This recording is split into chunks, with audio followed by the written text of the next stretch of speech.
اللهم صل وسلم وبارك على سيدنا محمد. ازيكم عاملين ايه؟ يا رب تكونوا بألف خير. تعالي اقول لك، لو عندك فرخه زي ما انت شايفه كده كيلو ونص، هنعملها على الازاز ازاي بطريقه حلوه جدا وهتطلع معاكي باللون الخطير ده.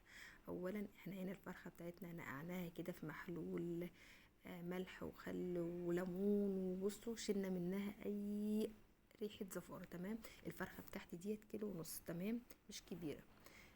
معاكي لحد 2 كيلو و2 كيلو الا ربع. تمام كده.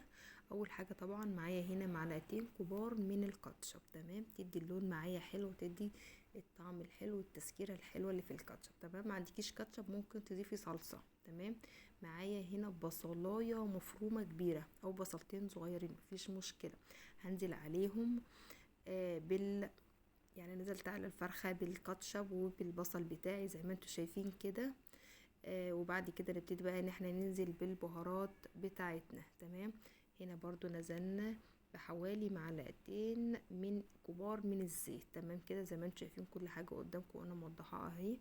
بعد كده نص معلقة صغيرة من الثوم الباودر، نص معلقة صغيرة من البصل الباودر، معلقة كبيرة من الكاري، نص معلقة من بهارات الدجاج، بهارات مرقة الدجاج الفورية، على طرف المعلقة شوية من الحبهان الباودر. تمام.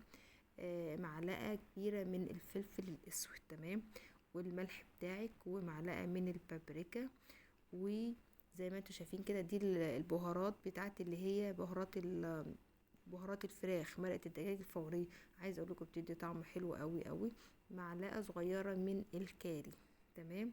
زي ما قلت لك البهارات دي كلها، بصوا يا جماعه، عايزه اقول لك البهارات دي كلها الفراخ بتعشق البهارات دي. تمام. معلقه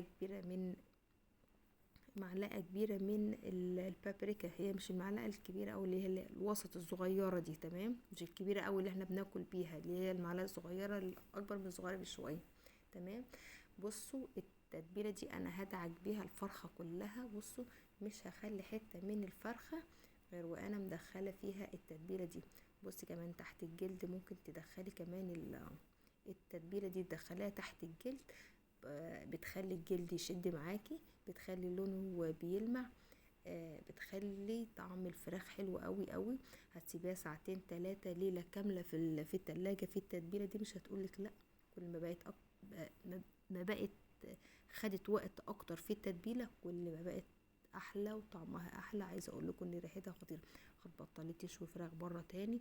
بصوا كل حته في الفرخه هتمسك حتى الجناحات. بصوا انا كنت بتعامل معاها كاني بتعامل مع بيبي صغير لسه مولود، ما سبتش ولا حته فيها غير وانا بصوا بدعكاها يا جماعه بالتتبيله مع البصل بقى والكاتشب والبهارات بتاعتي وشويه من الزيت، لحد ما اخلي التتبيله كلها توصل لكل حته في الفرخه. بعد كده جبت ازازه برطمان كده فيه ميه حطيت نص ميه. تمام.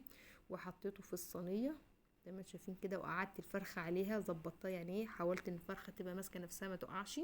وبعد كده بقى جبت لتر ميه مغليه وحطيته تحت الفرخه، وبعد كده دخلت الفرخه في الفرن. اخدت معايا ساعه ونص، الفرخه دي كيلو ونص، اخدت معايا ساعه ونص.